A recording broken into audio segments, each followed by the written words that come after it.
Good morning all of you. So in last lecture we discussed about center of mass. We started with center of mass and today we are going to continue with it. Okay. So let's revise what we discussed in last lecture in brief. So we talked about the center of mass of a multi-particle system. So for an example, suppose we have n number of point masses and their masses are m1, m2, m3, so on and so forth up to mn, and this is our coordinate system x, y, z. Then the center of mass of these point masses, it is given by rcm bar. This is the position vector of center of mass.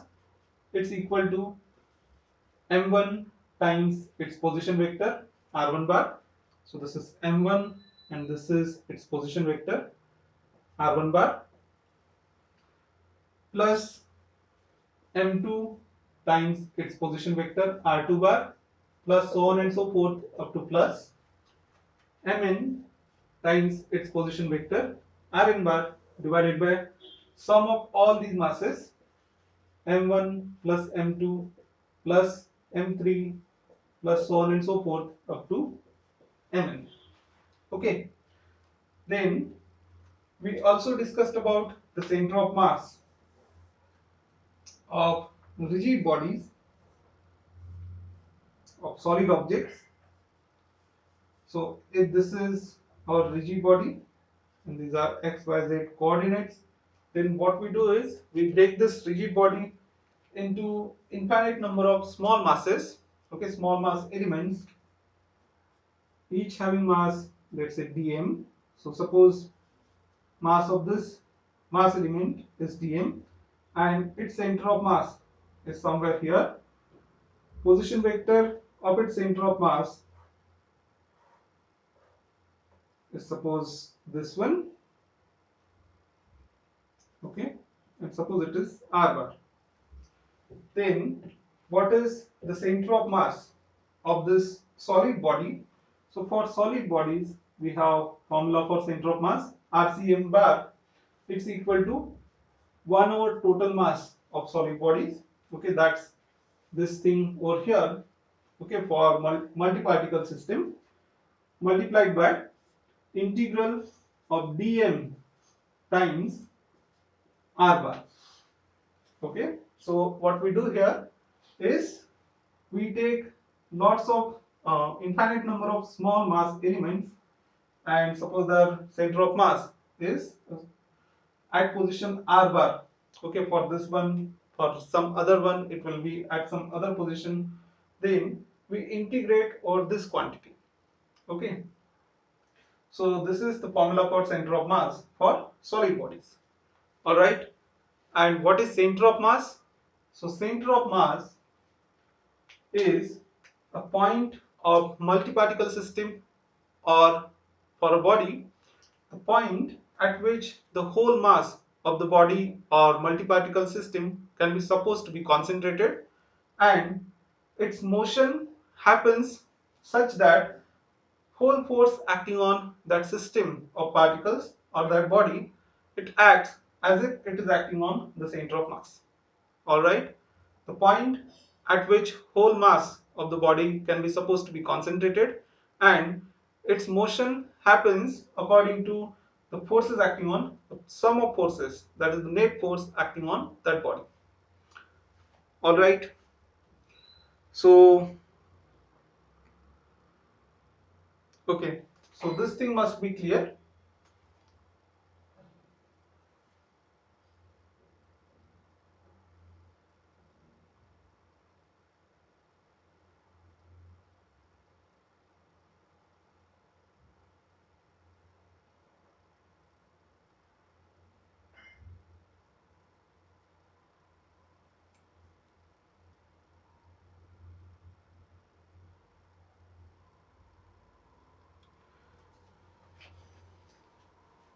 So after that Last time we considered some examples to find out center of mass of system of particles, okay, and we also found the center of mass of extended bodies using symmetry rules.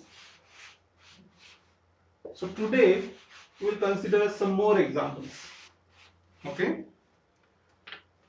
So let's start with a simple example, okay.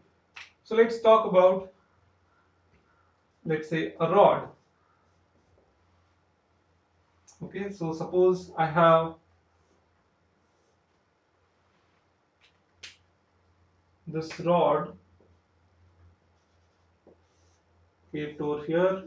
This marker is not working.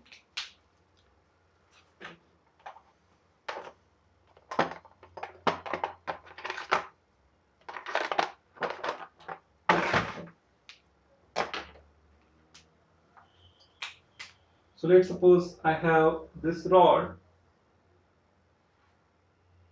okay.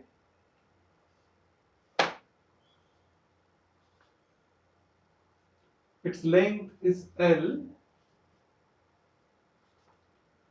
and I want to find out its center of mass. So suppose it is kept such that its one end is kept at the origin and the rod is lying on x-axis. So this is our x-axis, this is y-axis, and the rod is very thin. So how do we find center of mass of such a body? Now we can think of symmetry. So this rod is symmetric. So where will be its center of mass located? It is located at its midpoint. Okay, and what is the location of midpoint with respect to the origin? So the midpoint is located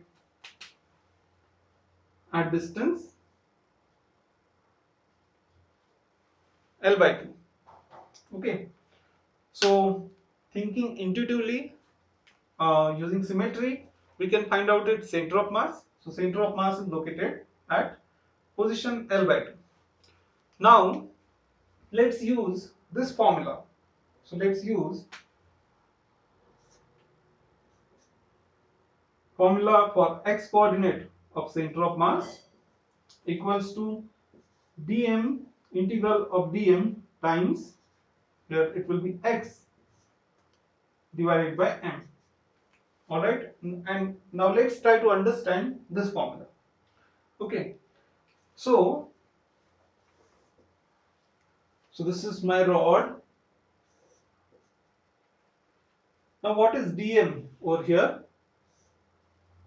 So what I will do is I will consider a small mass element. So this is my small mass element, and the mass of the small mass element, it is dm, okay, and its location with respect to the origin is suppose x. So this small mass element, it is lying at distance x. So now what we are going to do is we are going to integrate this thing, integral of dm times x from origin to the total length of this rod. Okay, so for that what we'll do is we'll consider uniform mass distribution. All right, so we'll consider uniform mass distribution. So we'll think that the total mass of this rod, it is distributed uniformly all over the length of this rod. So I can define a quantity known as linear mass density.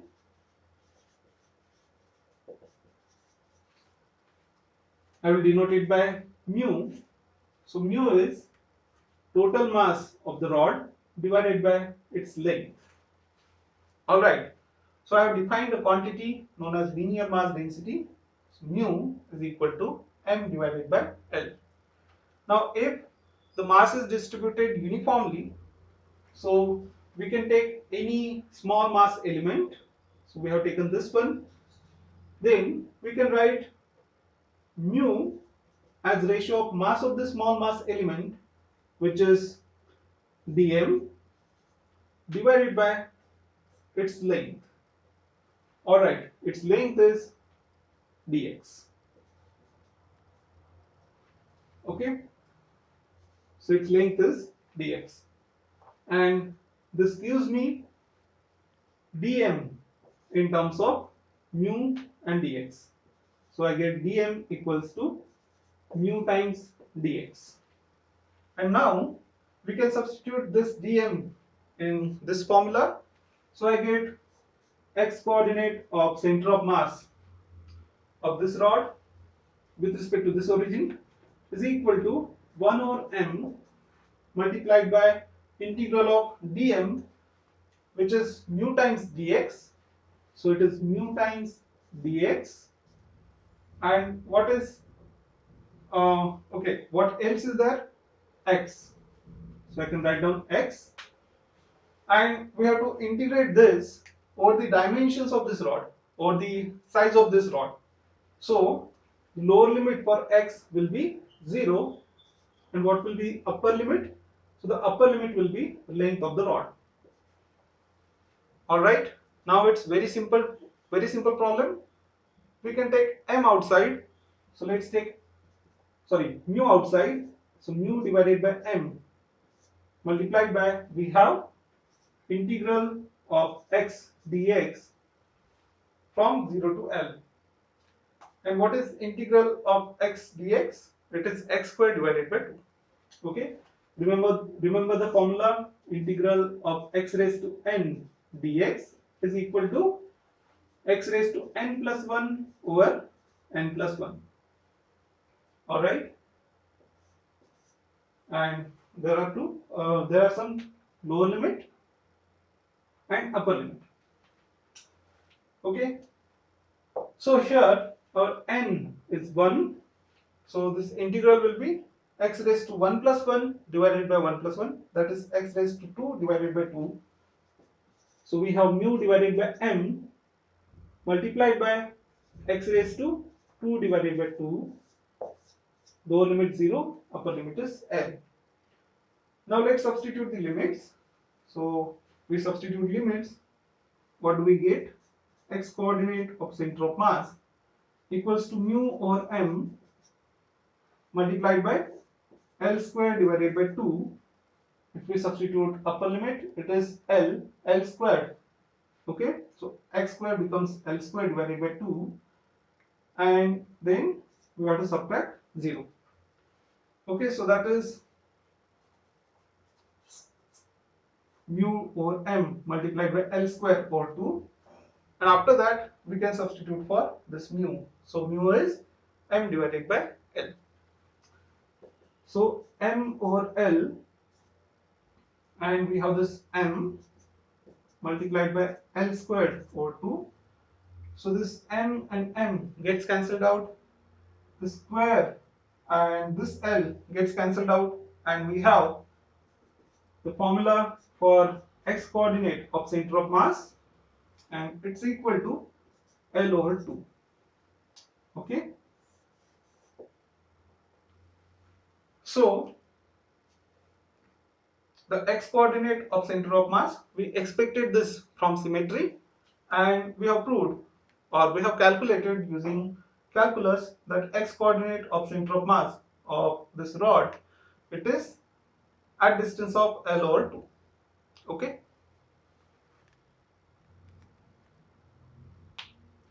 so is this thing clear?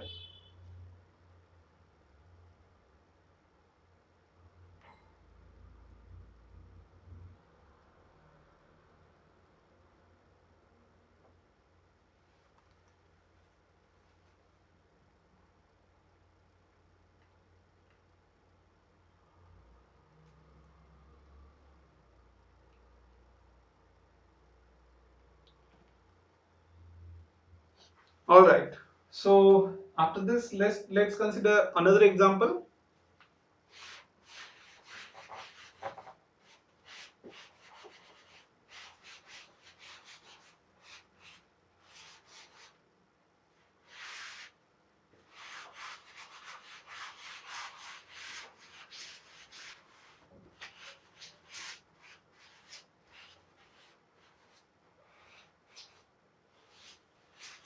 Now let's find out the center of mass of a semicircular ring. Alright, so this doesn't look circular.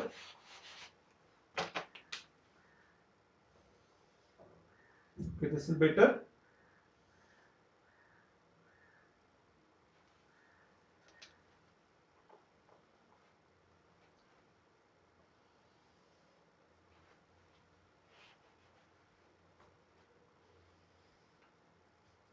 Okay, so now I want to find out the center of mass of this semicircular ring.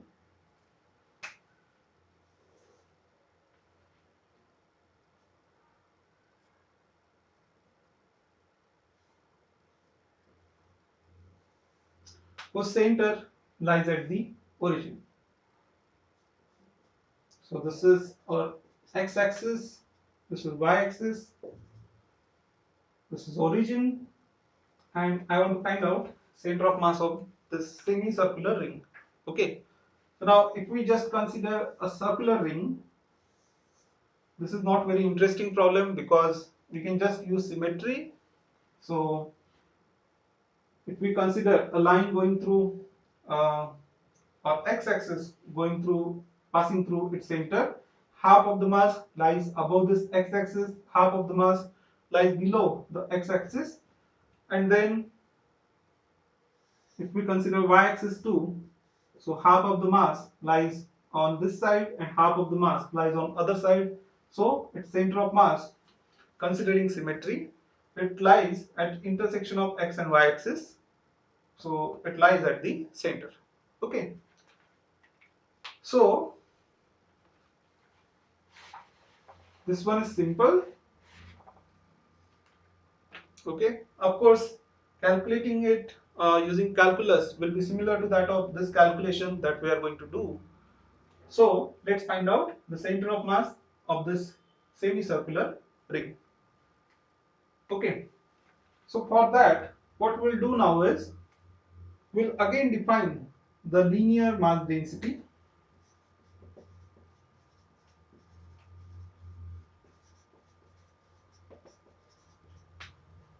So mu, it is equal to mass. So mass is suppose m divided by its total length. So how much is total length? Total length, suppose it's equal to L. So for a complete circle, it is 2 pi r, and since this is half of the circle, so L will be what? Pi r. Okay, so that's equal to m divided by pi r. Okay. Then next, so what is the next step? So next step, what we do is we define the small mass element. So this is my small mass element. Okay, its length is suppose ds, and this is its center of mass, and this much length. So this length from here to here, this much length is suppose s.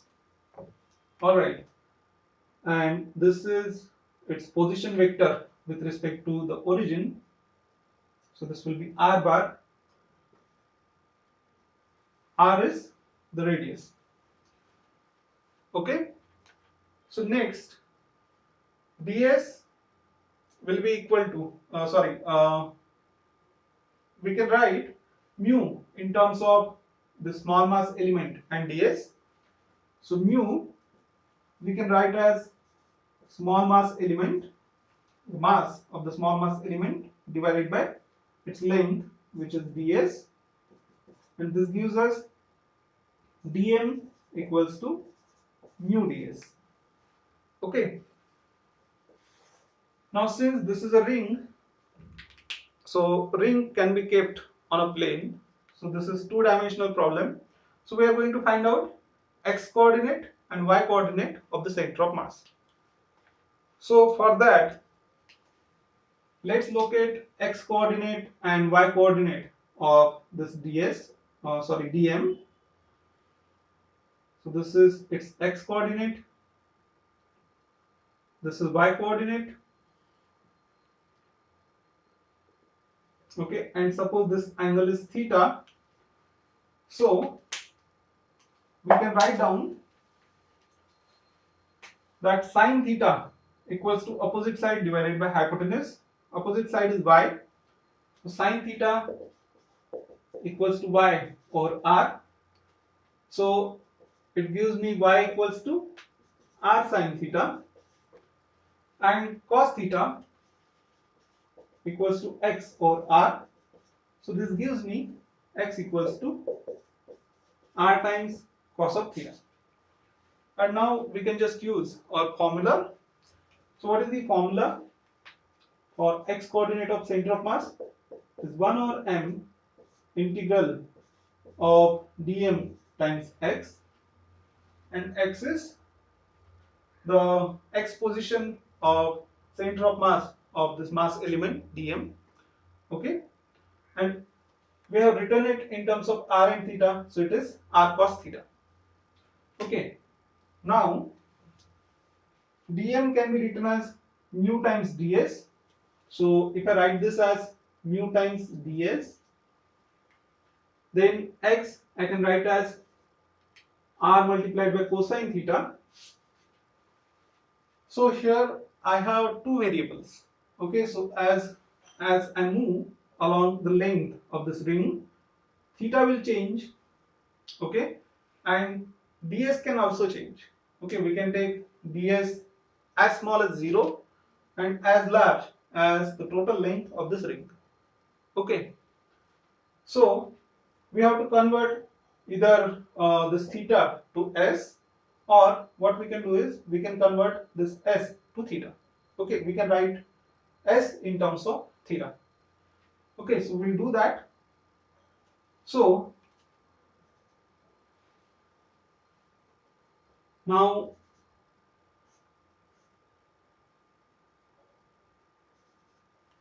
this is my small mass element, and it subtends some angle, let's say d theta, at the origin. Okay, so this much angle is d theta. So how can I write this d theta in terms of ds and r? So we know angle equals to arc length divided by radius. So using this formula, we can write down d theta equals to ds divided by r. And now I can take this r on the other side, so I can write ds equals to r multiplied by d theta. So that we can substitute here, and now we have everything in terms of theta. So xcm, x coordinate of center of mass, is 1 over m integral of dm, which is mu times ds, and ds is r d theta. So mu times r d theta. Okay, so mu times r d theta multiplied by x, we have written it in terms of theta, so it is r times cos of theta. So r times cos of theta. Now we can take r and mu outside of the integral because all of them are constants, and then we have to integrate from the lower limit of theta. So lower limit of theta will be 0. Okay, this length element can the small length element, it can lie on x-axis, or at the extreme it can go on negative x-axis. Okay, over here. So theta will be 0 or 180 degrees. So 180 degrees can be written as pi. Okay, in radians. So our limits change from 0 to pi. Alright. So next step I will take mu times r square outside. It is mu times r square divided by m, and I have integral cos of theta d theta from 0 to pi. Okay.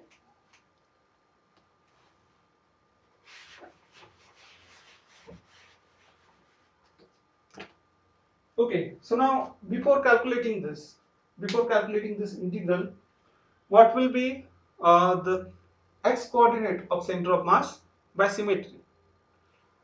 So if we just divide this ring into two halves, so y-axis does that. Y-axis passes through the center. So half of the mass lies on this side, half of the mass lies on the other side. So that means that x coordinate of center of mass will be somewhere on the y-axis. Okay, and what is x coordinate of y-axis? So x coordinate of y-axis is 0. Okay, so this integral will give us 0. All right, so it will lie somewhere on this y-axis. So y coordinate will be something different. Okay, it will not be 0, but x coordinate is 0. All right, now let's solve that integral. So we have xcm equals to mu r squared divided by m. Integral of cos of theta is sine theta. We know that derivative of sine theta is cos theta. So integral of cos theta is sine theta. So it's sine theta, lower limit 0, upper limit is pi. Okay, so mu r squared or m multiplied by its sine of pi, sine of 180 degrees, that's 0, minus sine of 0, this is also 0, so this term is 0, and that's why x coordinate of center of mass is it's 0. Okay,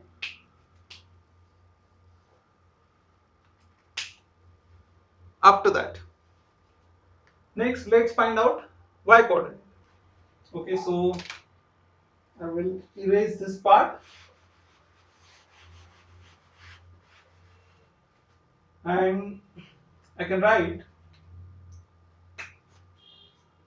y coordinate of center of mass is equal to integral 1 over m multiplied by integral of dm times y divided by we have this m outside.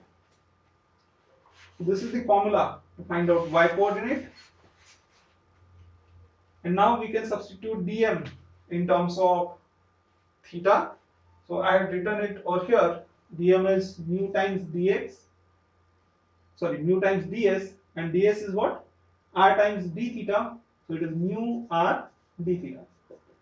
Okay, so 1 over m integral of dm multiplied by y.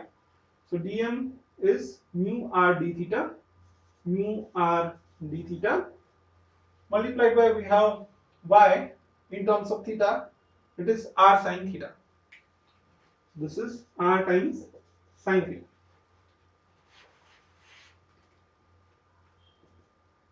Then again we can take mu r outside of the integral, and limits will be from 0 to pi. Okay, theta changes from 0 to pi. So it is mu times r squared or capital M multiplied by integral of sine theta d theta from 0 to pi.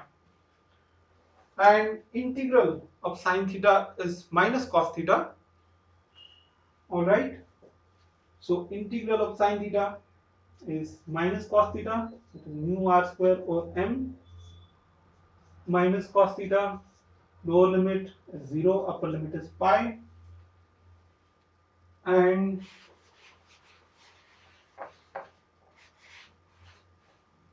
then we can substitute the upper and lower limit.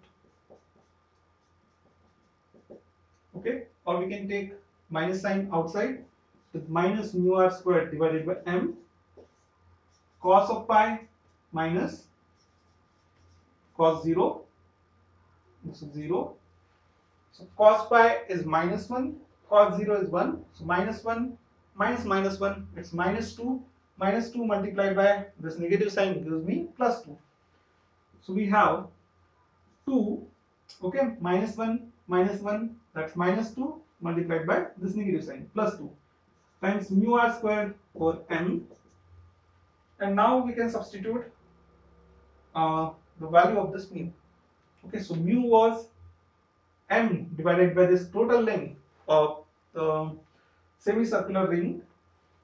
So mu equals to m for L, and how much is length? So because it is semicircle, length is not 2 pi r, it is pi r. Okay, so we can substitute that over here. So we get 2 times of m divided by pi r, and this m is there in denominator, multiplied by r squared. So again this m and m gets cancelled out, this square gets cancelled out with r, and we are left with what? 2 times of r divided by pi. Okay, so y coordinate of center of mass is 2 times of r divided by pi.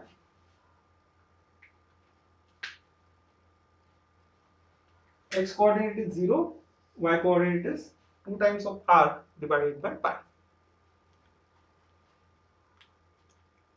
So yes, good morning, Darun and okay, Dayakar. So is this thing clear?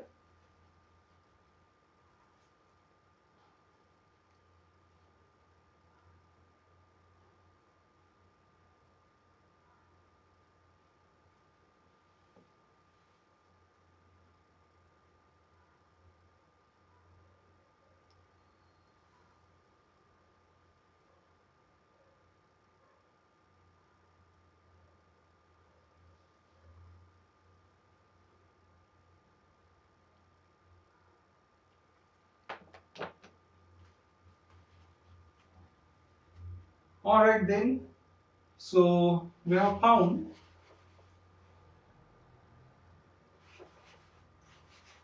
the center of mass of semicircular ring,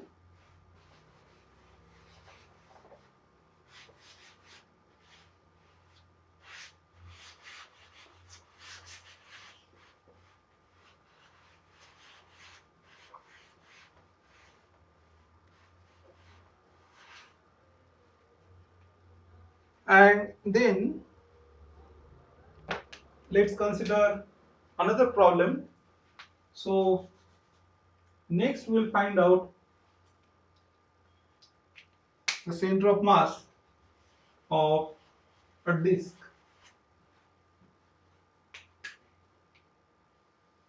Okay, but not circular one. Again we'll find out the center of mass of a semicircular disc.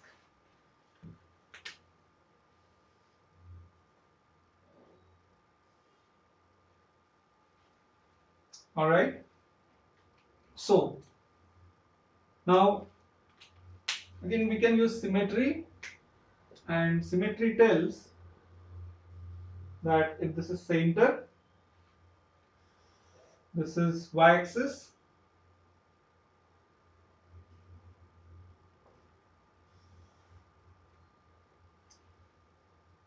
this is x-axis.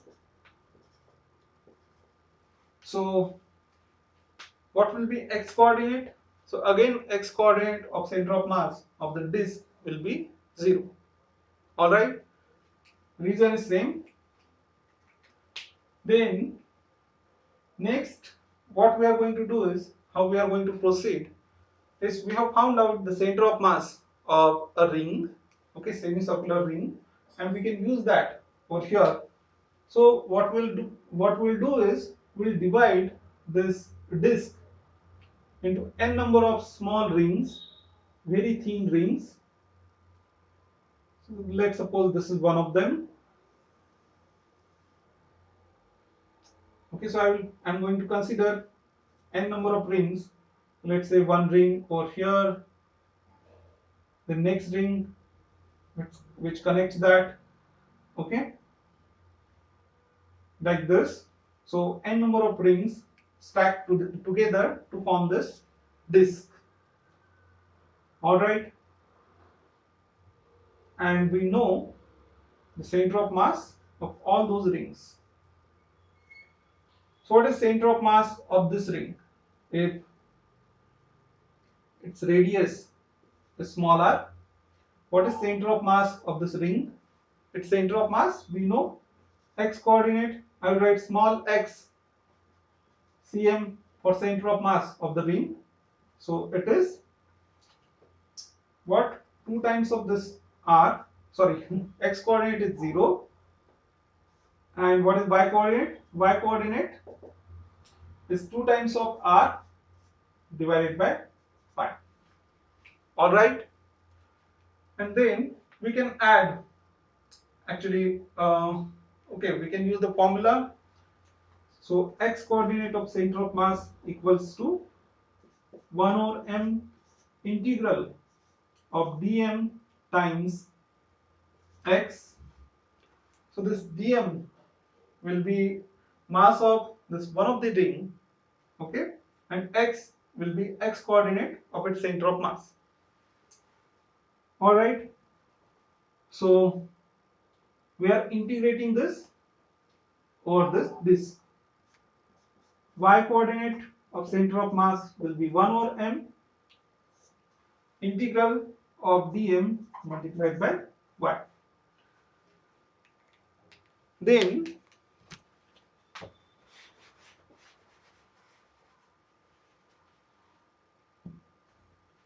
now next what I can do is, since this is a disk, okay, and disk has some area, so I can consider that total mass of this disk is uniformly uniformly distributed all over the area of the disk. And now I can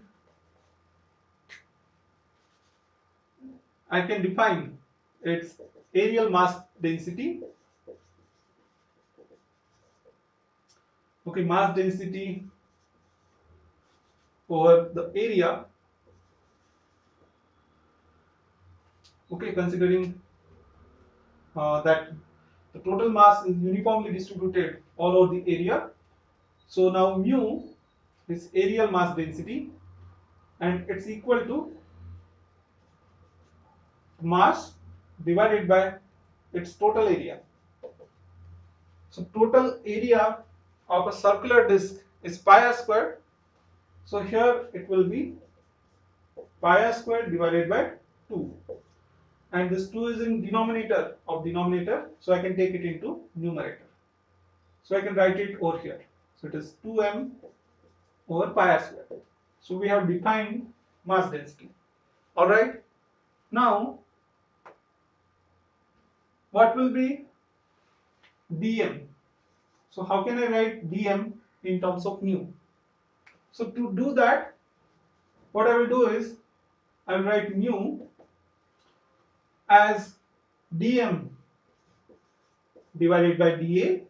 What is dA? dA is the area of the small ring. Okay, this ring. All right. So how much will be this area? So if we consider its thickness to be dr, then its length is pi times the small r. Okay, so if I just stretch it, not stretch, if I make it straight, so it will become a rod.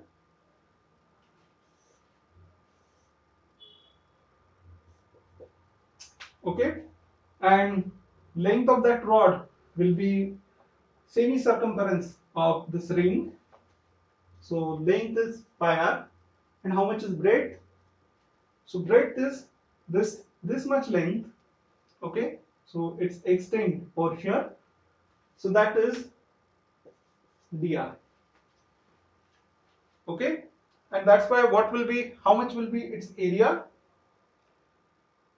So got it? Its area will be this length multiplied by breadth. So pi r multiplied by dr. And then we can substitute it over here. So we get dm. So dm equals to mu times dA. So dm equals to what? Mu times dA. and dA we have found, so it is pi r dr. Alright, so is this thing clear? Please tell me. Yes, hi Mickey.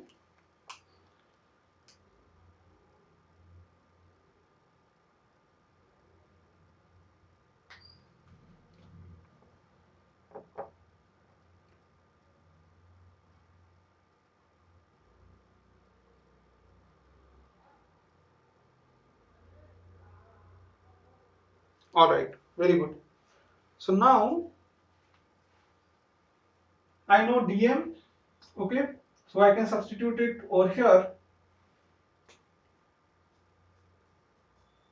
Then I can use x equals to 0 and y equals to 2r divided by pi in this formula to find out the center of mass of the semicircular disk. So we'll do that. So let's find out x coordinate because it's simple. So x coordinate of the center of mass of this disk, it is equal to 1 over m multiplied by dm. So it is mu times pi r dr, okay, and multiplied by x. So x is 0 because x coordinate of center of mass of this ring, it is 0. Okay, of course center of mass is not over here, its x coordinate is 0.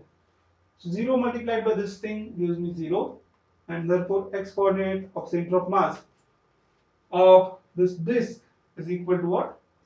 0.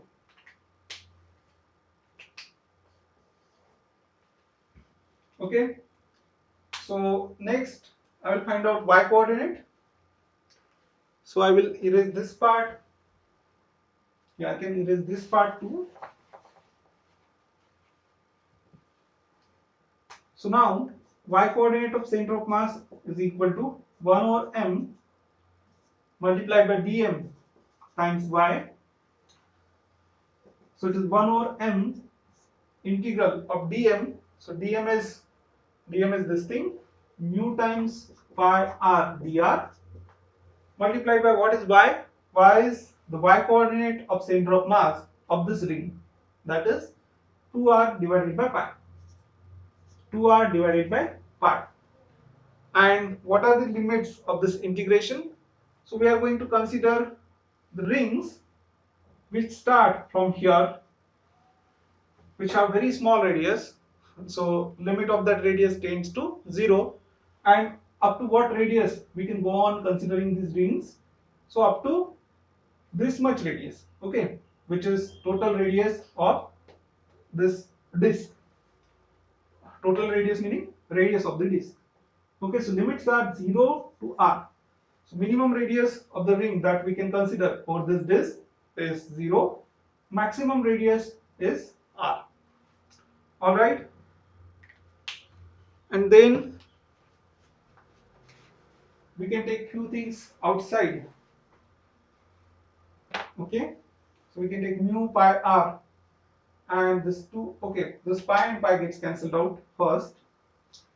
So mu r times 2, we can take it outside of the integral. So we get y coordinate of center of mass equals to mu times 2 times mu times r over m, and we have integral of r dr.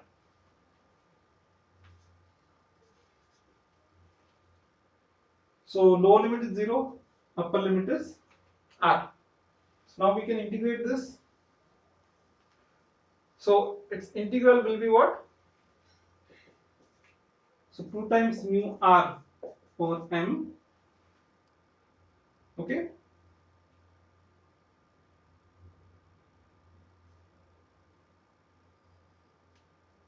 Oh, I'm sorry, I have made one mistake. Okay, I'm sorry for that. Alright, so let me correct it. It's very small mistake, silly mistake. So how much is area of this ring? Its radius is small r, not capital R. Okay, so this r comes over here. So its area will be pi r dr. So here we'll have this r, okay, and so I'm just changing. All right, so it was mu times pi. Anyways, everything else is same. Now I cannot take that r outside, so this is r times r, it will be r squared. Okay, so that was very silly mistake. Yes, so we have to do this integral. Okay, is this thing clear?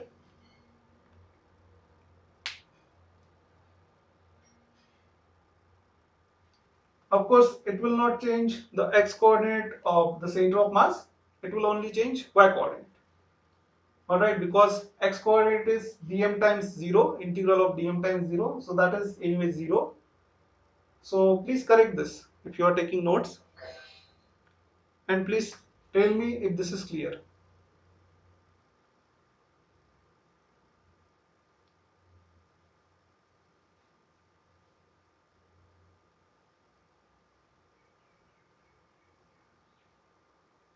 Yes?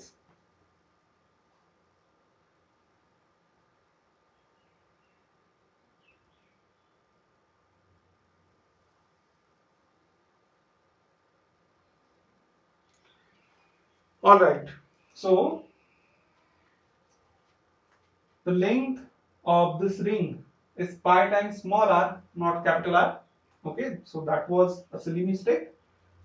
So therefore its area is what? This length pi r multiplied by dr. Okay, and dm is what? Mu times dA, so that is mu times this area. Alright, after that we have y coordinate of center of mass is 1 over m multiplied by dm times y.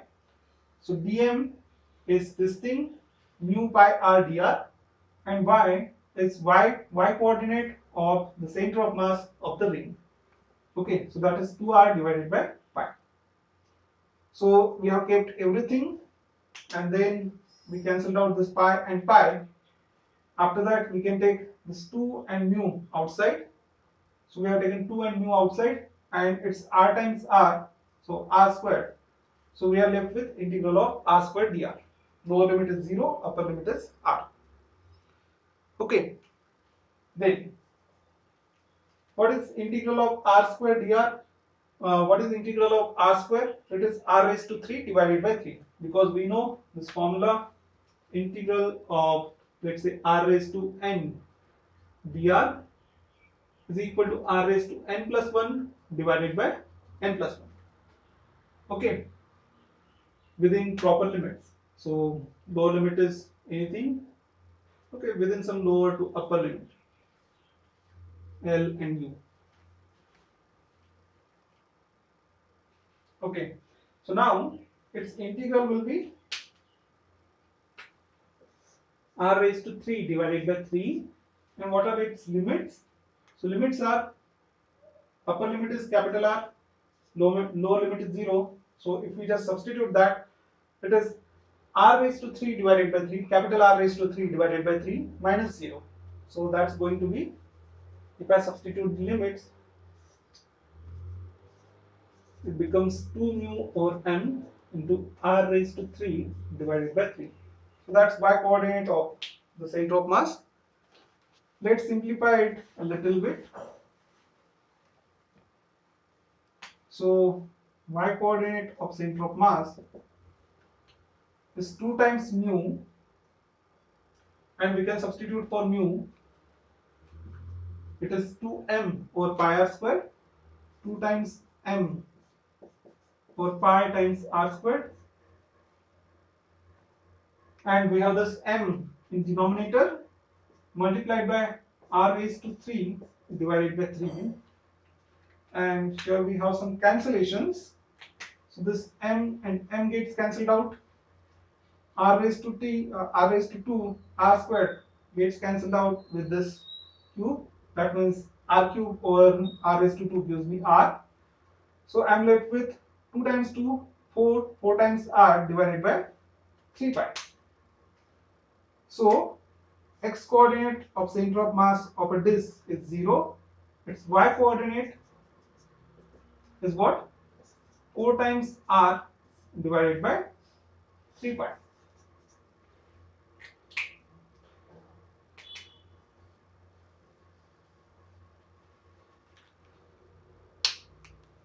Okay, so yes, have you got it?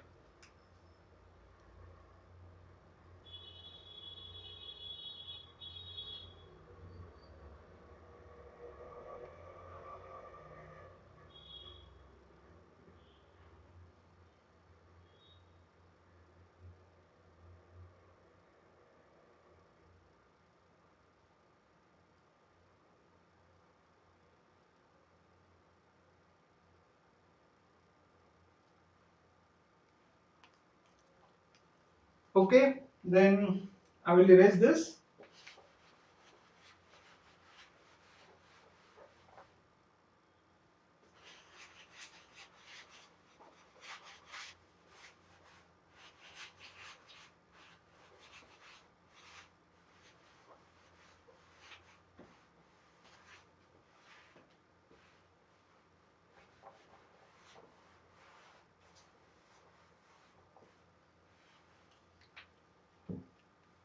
Yes, and so now we know that the center of mass is a point of the body. Okay, it can be inside body, it can lie outside of body. So center of mass is a point where the whole mass of the body can be supposed to be concentrated, and its motion happens such that the total force acting on body acts on it. Okay, so as if total force acting on the body acts on the center of mass. So this has many useful implications. So let's see how. For an example, let's suppose we have a projectile shot in space. Okay, so for an example, let's suppose we have a firecracker that is shot in space. So this is its origin,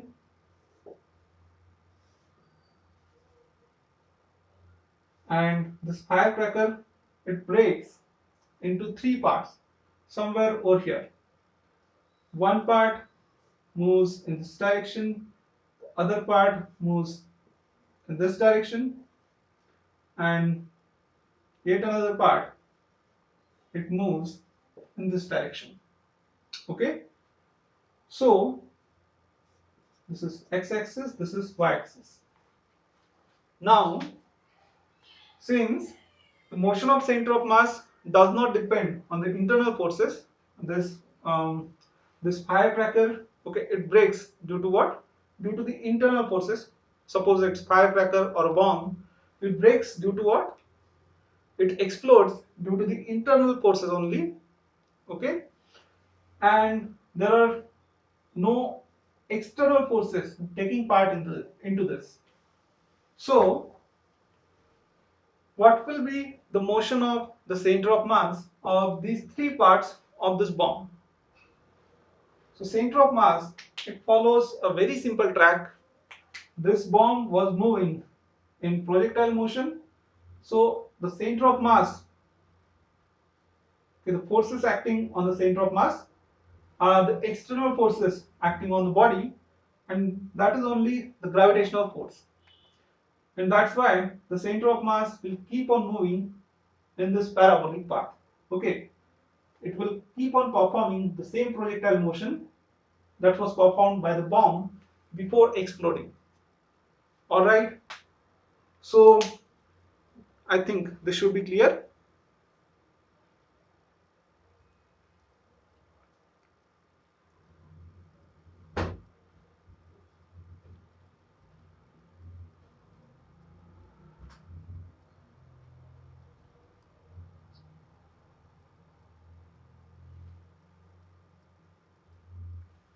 Okay, then let's consider another example. Let's suppose there is some nucleus. Okay, so this nucleus, suppose it disintegrates into two nuclei, or one smaller nucleus and one alpha particle. This reaction we are going to study in 12th standard. So suppose we have a nucleus of something, okay, some element. Let's call it nucleus A. It was moving in this direction, okay, and at some location, let's suppose here, it disintegrates into two parts. So one is suppose smaller nucleus, so this is nucleus B, and alpha particle. Okay, so this is alpha particle. All right. So now what is alpha particle? So details are not that important, but alpha particle is helium nucleus. Okay. So it breaks into two parts. At this point, one moves in this direction, the other one moves in this direction. So now question is, what will be the motion of its center of mass? Okay. So center of mass will keep on moving in same direction, because in this case also the nucleus disintegrates due to the internal forces, due to internal reactions, and there is no external force taking part into this. So the nucleus was moving with some momentum, its center of mass was moving in same direction, and after this explosion or after this disintegration too, the center of mass, okay, this is suppose the center of mass, it keeps on moving with the same velocity as that of before in the same direction. All right, so motion of center of mass is very simple. Another example we can take is double star system. So these are two stars.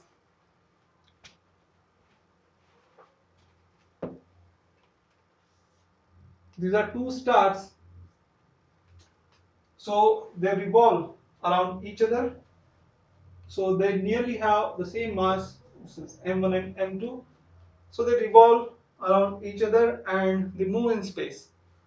So now let's suppose they are very far away from all other masses like other stars and planets. So there will be no influence of gravitational force on them. So there will be no gravitational force acting on them due to the other parts of the cosmos. So now these two stars, they move under the influence of majorly under the influence of each other's gravitational force only, and they move like this. So they revolve around each other. So their motion will be very complicated. It will be something like this. They also move in some straight line. So they move in this straight line. So this will be, okay, this will be the path of one of them. Let's say a path of m1. This path is very complicated. But now if we talk about the center of mass, if we think about the center of mass, so what will be the motion of center of mass? So center of mass, since there is no external force acting on them, they are moving. So this system is moving in a straight line, okay, and there is only the internal forces are taking part over here. So there is no external force. They are far away from other parts of the universe, such that the external force can be considered to be almost zero. So the center of mass doesn't experience any external force and it keeps on moving in a straight line. Okay, so motion of center of mass, it's very simple. And on top of that, if we think about how will the motion of these two stars, not planets, how will the motion of these two stars will look like if we go and we ride along that center of mass. So let's suppose I go there and I move along with this center of mass, and if I look at these two planets, so how will their motion look like? So if you ride along the center of mass, So now here the principle of inertia comes in. Now you are moving, okay, but if your velocity is constant, then you can say that the whole universe is moving in opposite direction and you are at rest. Okay, so if you are riding along with the center of mass of this double star system, then you are at rest basically, and these two stars will move in circle around you. Okay, so this is center of mass. So this is first star, star 1, this is star 2, and they will just revolve in this circle. Okay, so the motion of these stars, it gets simplified if we go to frame of reference of that center of mass, of their center of mass. So that's the meaning of riding along with the center of mass. So if we go to the frame of reference of the center of mass, then the two stars, they just move in circles. All right. So these are some uses of center of mass. So of course we'll see some problems based upon these at the end of the chapter. So I hope this is clear.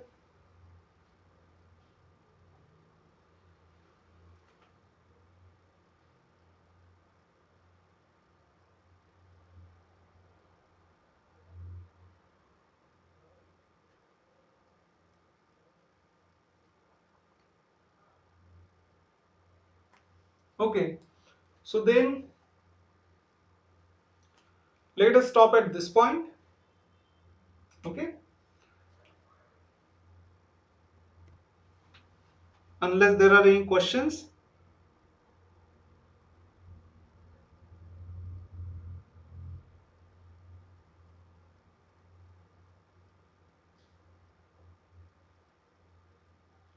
Okay. So there are no questions. Let's stop at this point. Bye.